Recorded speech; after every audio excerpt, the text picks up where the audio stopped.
We're back, and an awful lot of you have been waiting for this night for a number of reasons. My guests are Clif and George Ure, the two gentlemen behind HalfPastHuman.com. Adventures in Future Viewing, without question one of the most fascinating and I think important websites and efforts ever made by two people in Internet history. I think this is extraordinary. For those of you who don't know, let me just briefly run over it, and I'll read right from their page, in fact. Here at Half Past Human, we forecast the future. We are not alone in forecasting the future. All humans do it to some degree. Just a quick search of the Internet will provide dozens of forms of future forecasting. Some use astrology, some use other methods.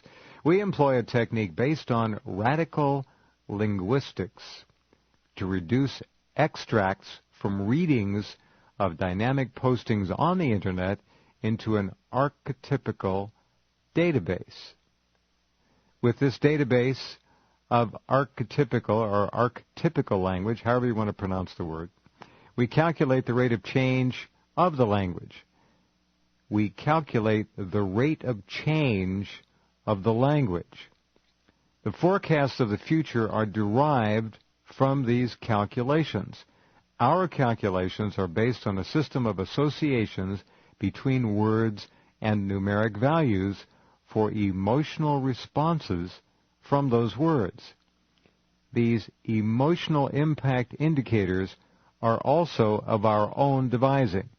They are attached to a database of over 300,000 words. This database of linked words and phrases and emotions is our lexicon from which the future forecasting is derived. You can subscribe to these just fascinating reports. They come out regularly. And George and Clif are back with us tonight. I know many of you have probably many questions you'd like to ask them. We have 2 hours. We're going to cover many issues. So let's welcome back first our friend George Ure. Hi, George. Great to have you back again. Pleasure to be here. We just got over some thunderstorms, so if you hear some thunder in the background once in a while, it's just East Texas trying to be East Texas here in the Tornado Alley area. It's not the asteroid. Oh, no, not yet. No, the asteroid has impacted. Let's say hello to Clif, and I'll bring you all up to date on this. Hi, yeah. Clif. Welcome back. Hello, sir. Where are we headed tonight? We are headed somewhere over northern Sudan. If the predictions were correct, asteroid 2008 TC3 has hit our planet, exploding in the atmosphere over northern Sudan like a kiloton of TNT and creating a fireball as bright as a full moon. Most of the asteroid should have been vaporized in the atmosphere with only small pieces reaching the ground as meteorites. Stay tuned for reports and photos. This from spaceweather.com. Spaceweather.com is right on this story from the beginning. So apparently it's a done deal. It was only about 2 meters across. That's 6 feet plus 4 inches.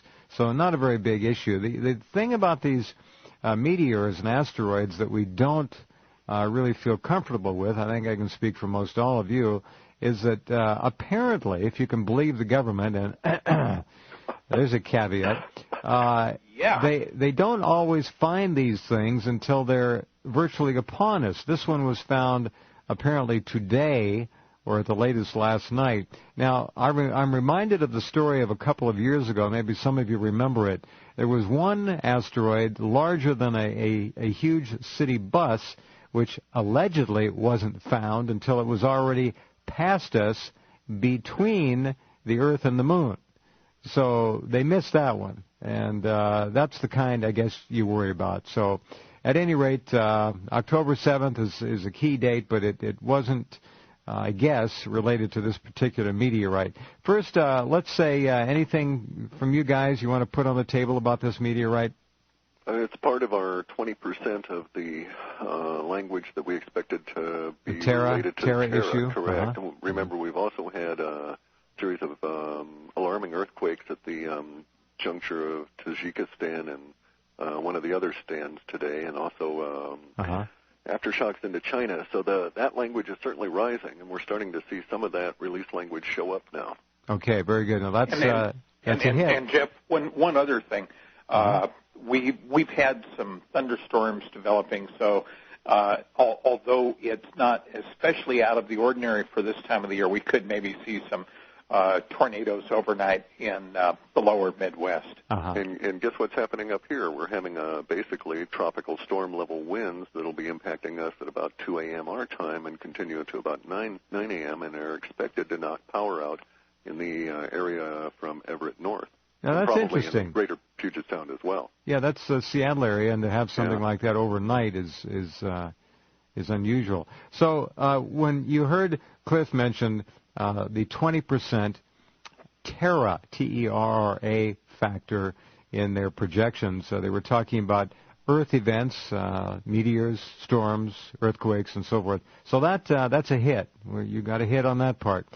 George, go ahead and outline the overall October 7th issue, and we'll hear from Clif as well on that, if you would. Well, the October 7 issue, as of noon today, the last time Clif and I have really huddled on this, we had not yet transferred into release language. We were still in building tensions. And even though the stock market at one point during today's trading session was down almost 800 points, we still did not get the emotional release that we anticipate will occur in the financial markets. That seems to be still ahead of us. Even though there was some last-minute buying in the Dow that held the loss to 300-odd points. That's the plunge protection team at work. Yeah, more than likely plunge protection team. And we still have a lot of unwinding to go. The CDS players are going to be looking at their holdings over the next couple of days and deciding if they're going to deliver bonds or take cash. And if they take the cash option, we could still see some more unwinding of equity into the marketplace. And also the internal dynamics, there's two ways to read it. One way to read it is that a bottom is in, but a second way to read it, and really important because like at the moment we're seeing the Hang Seng is down greater than 4%. We could see the problems of Europe continue cascading tomorrow. And in fact, there's some speculation that maybe Iceland and Germany will break away from complete locking into the euro as they try to come up with some solutions to their banking problem. October 7th doesn't necessarily have to be restricted to the United States. This is a large reach that your data pulls in. Right, and this is a global phenomenon. Right. Yeah. Clif, go ahead. I was going to say it's truly a global phenomenon. The key thing for me today was the failure of the Icelandic currency. The reason I say that is because it matches linguistics that we'd shown where we were talking about loss of the currency. Mm-hmm. We keep referring to that within what we call our Populous USA entity, which is a proxy for the everybody that lives within the continental United States and is subject to all of the conditions here. And we kept seeing that the dollar was going to die. And so now we're seeing, and it was going to have huge repercussions on currencies around the planet because so many of them are indeed pegged to the dollar or backed in some way by it. And we're talking about an epic level of events here. Truly, it's like everybody should congratulate ourselves real quick for living in such absolutely stupendous times. I mean, never before have we ever seen change on this level, and we haven't even started yet. Whether or not October 7th is the day is really irrelevant because what's going on now is unprecedented in human history when you consider the totality of the involvement of the countries, the continents, the entire economical financial systems that are literally imploding.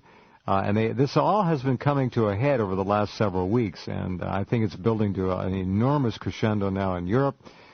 We aren't even close to being finished, as you said, here in the United States. This thing could cascade on and on and on. Clif, there's one thing I want to go into very briefly, and then we'll get right back to George, who is the economist amongst the three of us tonight. This language, this building language to on or about October 7th, began a long time ago. And I'd like you, if you would, you've done it before, but please overlay the September 11th attacks and the language before and after that and what we're dealing with now. Okay, we're in kind of the very tail end, the last minutes actually, leading up to about, we picked 10 minutes after 7 a.m., Universal Time Coordinates, or Greenwich Mean Time. Which puts it 1:10 Pacific time, a.m.? 12:10 p.m. 12:10. Yeah, I believe so. So 4 hours from now. Correct. And we picked that time out of a range because we saw that we were going to tip into release language. Building language has started in January. It's been running up to this point. We're going to tip over and go into a 5-month spread that is like 9/11 kinds of emotions, only they don't last 10 or 11 days. They just keep going on and on and on. Okay, and on. Hold on right there. We're going to come back and revisit that and lay it out. This is unprecedented in Clif and George's 10 years of research doing what they do so extremely well. The website is halfpasthuman.com. I would urge all of you who are interested in this, and I hope that's all of you, to consider subscribing to their work. I read every installment. They're just extraordinary. And we'll continue our conversation. Glad you're along tonight. Don't forget to visit our site at rense.com. There for you around the clock, and we'll be right back. Okay, right back with Clif and George of halfpasthuman.com, and talking about Terra. They're expecting more snow in Denver. So interesting times. We're getting snow here as well, along with the tropical storm force winds. Yeah. All right. The issue with the projections and the work and the forecasting of Clif and George at halfpasthuman.com really relates to anticipatory or building language and then release language. And the building language, release language spread for the 9/11 attacks was we'll tell you what it was, and then we're going to tell you what the building and release language for whatever is going on now is, and it's quite a different scenario entirely. Totally. Tell us more about that. The data we had for the 9/11 showed basically 7 days of effective release language where everybody was venting, and then sort of a little flattening, if you will, a plateau of that level, which held for a total of 11 days. And now we're at levels where our current projections show that what we're about to enter tomorrow morning is going to be release language that will be sustained for months at the intensity or beyond the intensity gathering as we go